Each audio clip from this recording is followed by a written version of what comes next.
పిల్లలకైతే ఇంట్రెస్ట్ తగ్గిందో వాళ్ళకి మనం చిన్న లిజనింగ్ యాక్టివిటీ ఇవ్వాలి. కళ్ళు మూసుకుని కాస్త ఈ 2-3 వాక్యాలు విను.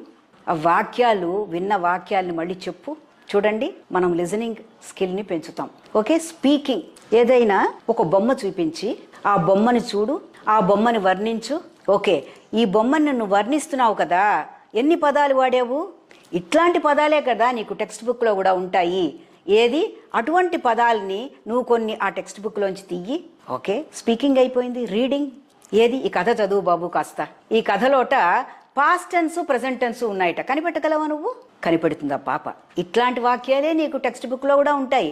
అట్లాగే రైటింగ్ అంటే ఒక ఇన్ఫార్మల్ వేలో, ఒకవేళ వాళ్ళకి ఏ కారణాల వల్లనైనా వాళ్ళ ఇంట్రెస్ట్ తగ్గిపోతుంటే ఆ లవ్ ఫర్ లెర్నింగ్ని మనము మళ్ళీ తిరిగి రీఇన్స్టేట్ చేయడానికి ఎన్వైరన్మెంట్ను కూడా కండ్యూసివ్గా చేయాలి.